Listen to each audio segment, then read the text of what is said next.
In Chapter 1, we're going to take a look at real numbers and operations on real numbers. So what are real numbers? Real numbers are made up of our rational numbers,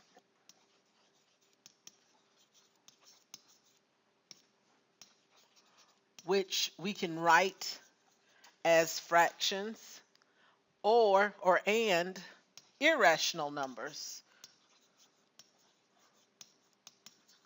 which are numbers that have decimals that are non-repeating and non-terminating. So generally the numbers that we deal with every day are what we call our real numbers. A little bit later in um, the intermediate algebra class, we will introduce something called imaginary numbers. But for now, we're just looking at real numbers. Okay, then we also have the set of natural numbers. Natural numbers are those numbers that we use to count. So 1, 2, 3, and so forth. And then whole numbers are our natural numbers plus 0. So 0, 1, 2, 3, and so forth. Okay? So we've got real numbers, natural numbers, whole numbers. Those are just some of the types of numbers that we will encounter. If I want to graph a number on the number line, I'll simply put a solid dot where that number occurs on the number line.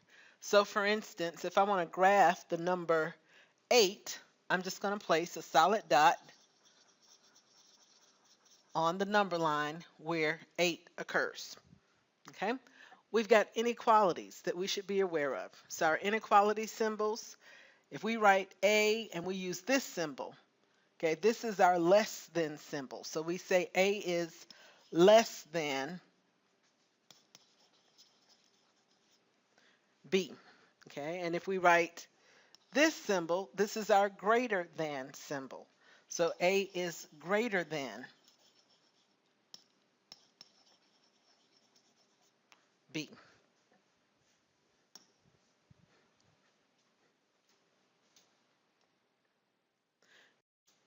Okay, we also have integers. Integers are basically our positive and negative whole numbers, including 0, which is neither positive nor negative. So integers would be -3, -2, -1, 0, 1, 2, 3, and it continues on and on and on in either direction. Those are our integers. So integers could be positive or negative, and of course include 0. So if I want to graph the number 6 or -6 on the number line, notice that 0 is at the center, and when I go to the left, my numbers are decreasing. So we would go -1, -2, -3, -4, -5, -6 is here. And I'd place a solid dot there to represent -6 on my number line.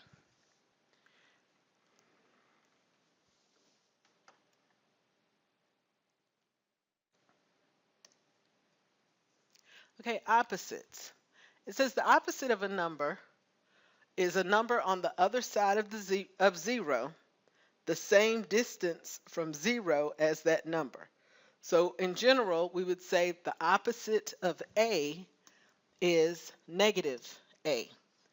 Okay? So for instance, what is the opposite of -12? Okay, well the opposite of -12 would be 12. Okay, what is the opposite of 4? The opposite of 4 would be -4. And I'll illustrate this one on the number line above. We've got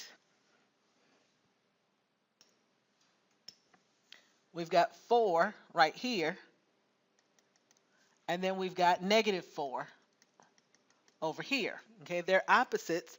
If you count their distance from 0, we'll see that 4 is 1, 2, 3, 4 units from 0. And -4 is 1, 2, 3, 4 units from 0.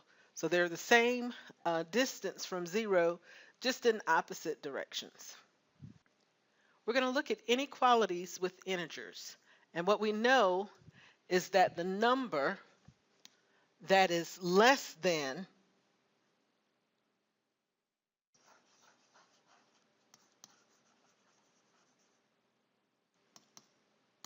is the number that is to the left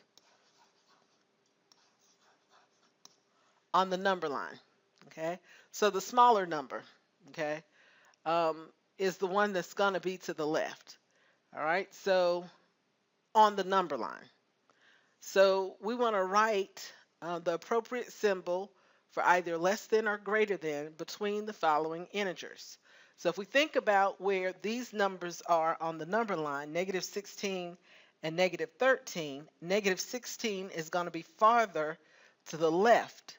So it's less than negative 13. Okay. In this case, 5 is going to be farther to the right than negative 3. So 5 is greater than. Okay, we've got negative 8 and negative 14. Negative 14 would be farther to the left. So negative 8 is greater than negative 14. And then here we have negative 105 and negative 129. Well, negative 129 is going to be farther to the left. So negative 105 is greater than negative 129.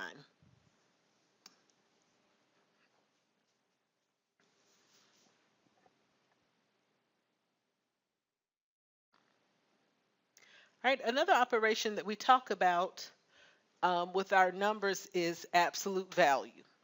The absolute value of a number A, which we denote by using these parallel bars around A, is the distance between A and 0 on the number line. Okay, so this lets us know how far this value is from 0. So if I want to find the absolute value of negative 3, well, negative 3 is 3 units from 0. So the absolute value of negative 3 is 3. The absolute value of 14 is just 14.